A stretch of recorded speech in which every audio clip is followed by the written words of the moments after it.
अस्सलामुअलैकुम वरहमतुल्लाहि वबरकातुहू। उम्मीद करता हूँ कि आप सब लोग बिल्कुल खैर से होंगे जहाँ भी होंगे। गाइस, अगर आप लोग हमारे यूट्यूब चैनल पर नए तो हमारे चैनल को सब्सक्राइब करें, वीडियोस को लाइक करें और बेल बटन दबा दें ताकि आने वाले वीडियो आपको जल्द से जल्द मिल सकें। आज हमारा टॉपिक है डिसऑर्डर ऑफ किडनी, यानी any abnormalities that produce which affect the normal function of kidney is called disorder of kidney. Any abnormalities that produce which affect the normal function of kidney is called disorder of kidney. Any abnormalities यानी आम तौर पर kidney जो है ये अपना काम proper method से करते, प्रॉपर तरीके से करते, लेकिन जब इसमें कुछ गड़बड़ आती तो ये अपना काम फिर प्रॉपर तरीके से नहीं करते, इन्फिल्ट्रेशन ऑफ ब्लड में थोड़ा मसला होता है। ठीक है। एनी एबनॉर्मलिटीज़ जो किडनी का जो नॉर्मल फंक्शन है इसमें इफ़ेक्ट इस पर इफ़ेक्ट करे या इसमें कुछ गड़बड़ आए या इस पर कोई ऐसा आए जिसकी वजह से ये अपना फंक्शन सही तरीके से नहीं करे, इसको हम कहते हैं disorder of kidney. Number 1, kidney stone और कैलकुलस। किडनी स्टोन इसको हम कैलकुलस भी कहते हैं। डिसऑर्डर ऑफ किडनी जो है ये 2 है, किडनी स्टोन या कैलकुलस या रीनल फेलर या किडनी फेलर। ठीक है। तो गाइस, फर्स्ट नंबर पर हम एक्सप्लेन करेंगे किडनी स्टोन या calculus. The crystallization of salt formed in the form of hard substance like stone in kidney is called kidney stone. Kidney stone हम किसे कहते हैं? जब the crystallization of salt जब ये in the form of hard substance like stone,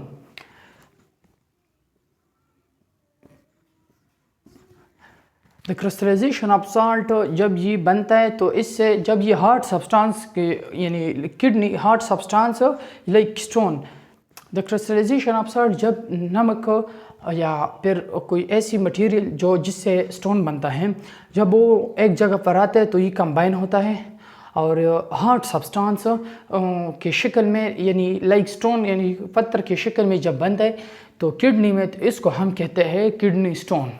ये kidney में भी हो सकता है, किडनी स्टोन किडनी में भी हो सकता है, यूरेटर में भी हो सकता है, यूरिनरी ब्लैडर में भी हो सकता है।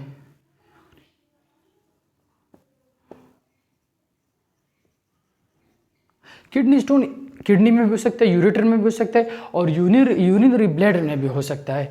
ठीक है। जब नमक या कोई ऐसी मटेरियल जिससे स्टोन बनता है जब वो हार्ड सब्सटेंस की शक्ल में बनता है यानी स्टोन की शक्ल में बनता है किडनी में, यूरेटर्स में या यूरिनरी ब्लैडर में, तो इसको हम कहते हैं किडनी स्टोन।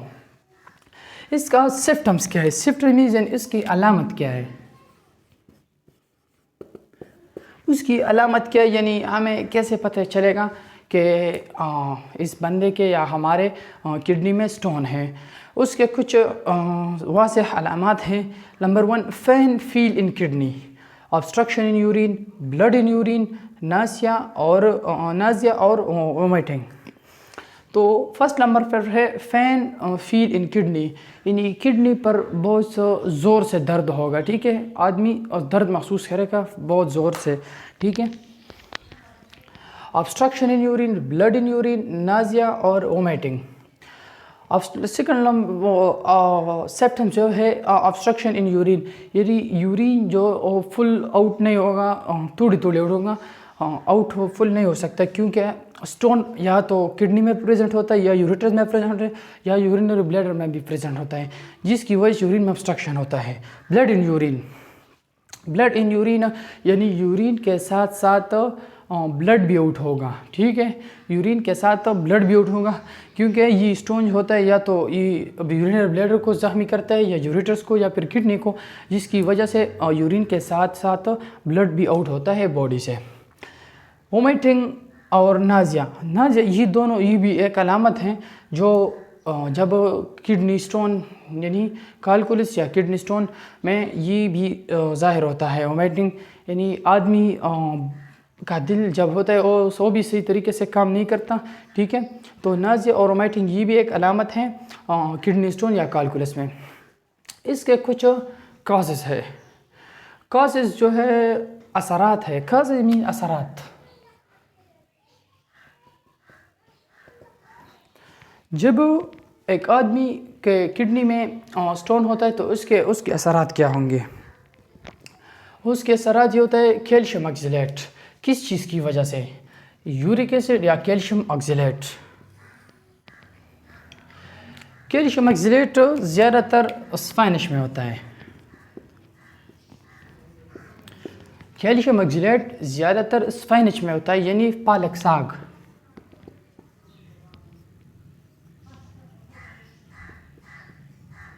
ये ज़्यादातर पालक साग में होता है कैल्शियम ऑक्सलेट या यूरिक एसिड। इसमें भी एक बात है, इसका असरात जो है उसमें आता है हाइपर कैल्शियम, ये हाइपर कैल्शियम की वजह से भी होता है।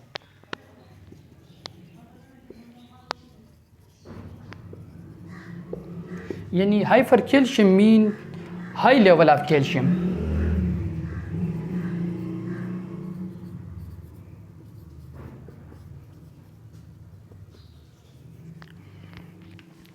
असरात इसमें हैं कैल्शियम ऑक्सलेट, यूरिक एसिड या hyper calcium. Hyper calcium mean यानी हाई लेवल ऑफ कैल्शियम से भी स्टोन बनता है या यूरिक एसिड से बनता है। इसका ट्रीटमेंट क्या है, उसका इलाज क्या है?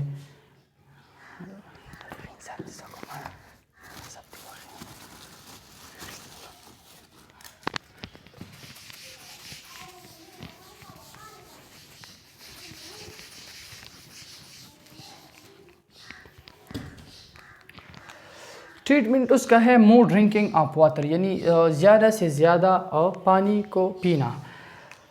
यानी अगर stone are present, stone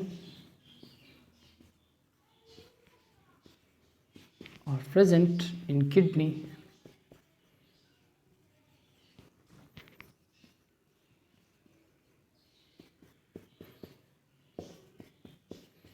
stone are present in kidney are small in size।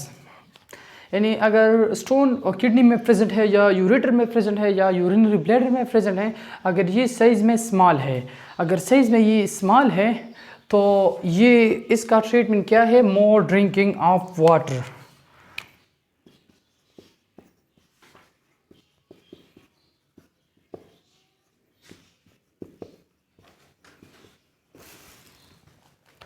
अगर किडनी में ये प्रेजेंट है तो इसका इलाज क्या है? मोर ड्रिंकिंग ऑफ वाटर।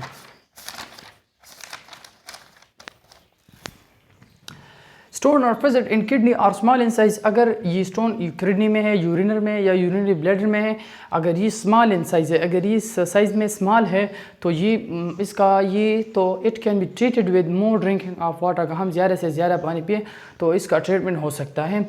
अगर स्टोन अगर प्रेजेंट है किडनी में,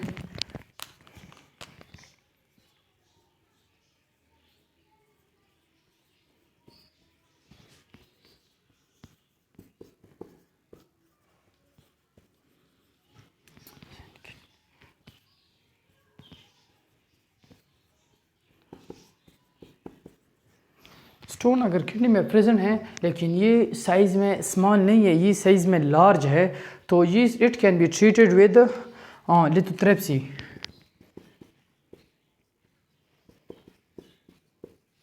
it can be treated with lithotripsy.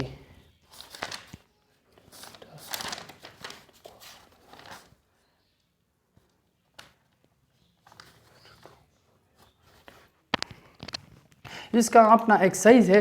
अगर स्टोन प्रेजेंट किडनी में तो इस लार्ज इन साइज़ है तो 4 मिलीमीटर से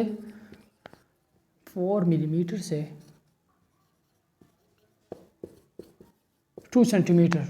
अगर स्टोन का रेंज इसके दरमियान है तो इसका ट्रीटमेंट हो सकता है लिथोट्रिप्सी से। लिथो मीन स्टोन और ट्रिप्सी मीन ब्रोकन डाउन। ये एक प्रोसेस है जिसमें लार्ज स्टोन छोटे छोटे पीस में कन्वर्ट होता है, यानी उसका ब्रेकडाउन हो जाता है और ये छोटे छोटे पीस में करता है, लेकिन इसमें एक वेव्स होता है, इलेक्ट्रोमैग्नेटिक वेव्स।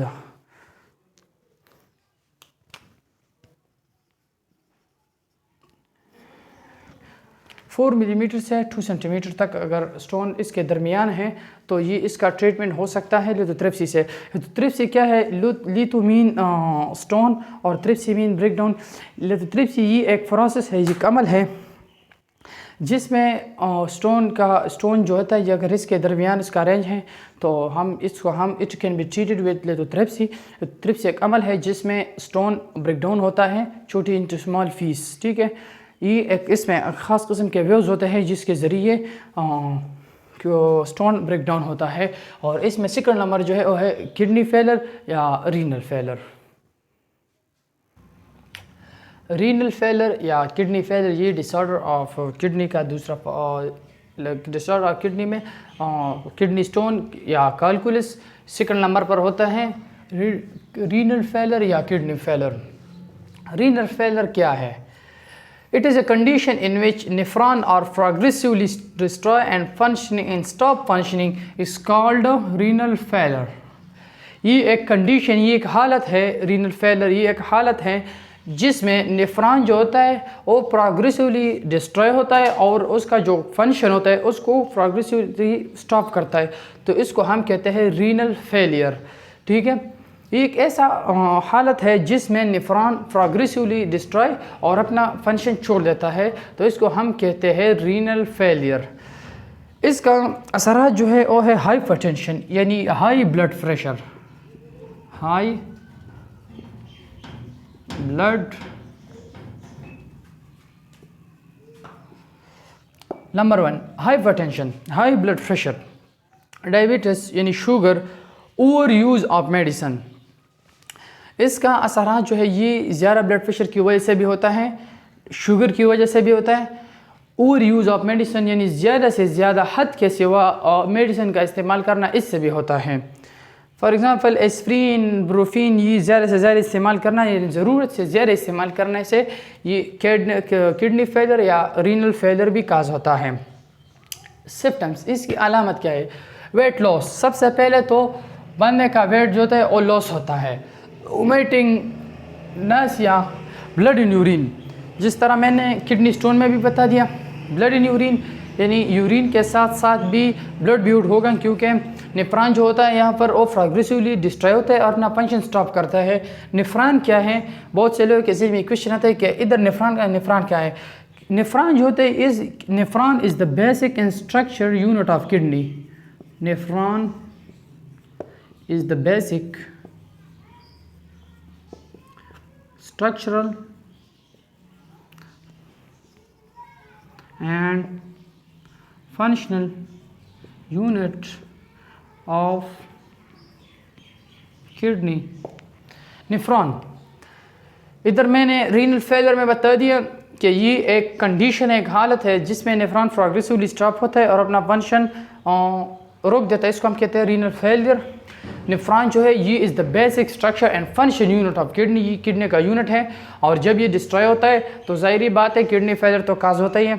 ज़्यादा ब्लड प्रेशर की वजह से भी काज होता है, शुगर की वजह से भी काज होता है और ज़रूरत से ज़्यादा दवाइयों का इस्तेमाल करना, मेडिसिन का इस्तेमाल करना, इससे भी काज होता है। इसका अलामत क्या है? Weight loss, vomiting, Nazia, blood in urine. लेकिन इसमें एक अहम सिम्पटम्स है, अलामत है किडनी फेलियर और किडनी स्टोन। इसमें हम ये तवाज़ा कर सकते हैं कि इसमें एक बड़ी चीज़ क्या है जिसके ज़रिए हमें पता चलेगी कि क्या किडनी फेलियर है या किडनी स्टोन है। Swelling in legs, face and feet. Legs, face, इसमें स्वेलिंग होता है, तो इससे हमें पता चलता है कि ये एक सिम्पटम्स हैं रीनल फेलियर या किडनी फेलियर का। इसका ट्रीटमेंट क्या है? जब रीनल फेलियर या किडनी फेलियर काज होता है तो इसका ट्रीटमेंट सिर्फ एक ही हल है और वो है डायलिसिस। इसका सिर्फ एक हल है, वो है डायलिसिस। डायलिसिस के दो अक़साम है, peritoneal dialysis and peritoneal dialysis. Dialysis के दो किस्म है, पेरिटोनियल डायलिसिस और हेमियोडायलिसिस। लेकिन ये पेशेंट पर डिपेंड करता है कि उस वक्त उसका डायलिसिस कैसे किया जाए, हेमियोडायलिसिस किया जाए, पेरिटोनियल डायलिसिस किया जाए। It depend on a patient condition, ठीक है। पेशेंट का जो कंडीशन होता है उस पर डिपेंड करता है कि कौन सा डायलिसिस ज़रूर इसके वक्त के लिए। ये रीनल फेलियर या किडनी फेलियर था, मैंने बता दिया कि एक हालत है जिसमें नेफ्रॉन प्रोग्रेसिवली स्टॉप होता है और अपना काम छोड़ देता है, इसको हम कहते हैं रीनल फेलियर, ठीक है। और इसका ये काज है हाई ब्लड प्रेशर, डायबिटीज और वो यूज़ ऑफ मेडिसिन, ठीक है। सिम्पटम्स, इसका सिम्पटम्स क्या है? Weight loss, vomiting, Nazia, blood in urine, swelling in leg space and feet. और इसका ट्रीटमेंट जो है वो है सिर्फ डायलिसिस है। डायलिसिस ये फिर स्टार्ट होता है, लेकिन ये दो है, हेमोडायलिसिस, पेरिटोनियल डायलिसिस। लेकिन ये उस वक्त होता है जब उसका किडनी पूरी तरह फेल होता है तो तब ये होता है। लेकिन ये पेशेंट पर डिपेंड करता है कि उसका कंडीशन कैसा है। अगर कंडीशन ज़्यादा सीरियस हो तो उसको पेरिटोनियल डायलिसिस इसके लिए की जाता है। अगर स्टार्ट में हुआ ना तो इसको हम हेमोडायलिसिस भी करा सकते हैं। और आज का हमारा ये टॉपिक था डिसऑर्डर ऑफ किडनी में किडनी स्टोन या कैलकुलस या रीनल फेलर या किडनी फेलर। वो उधर पर भी मैंने बता दिया कि किडनी स्टोन किसे कहते हैं। इसका असर जो है और यूज़ ऑफ मेडिसिन की वजह से भी होता है, एस्प्रिन, आइब्रोफिन। ठीक है, आज का हमारा ये टॉपिक था और हमारा टॉपिक यहीं पर ख़त्म होता है और वस्सलाम।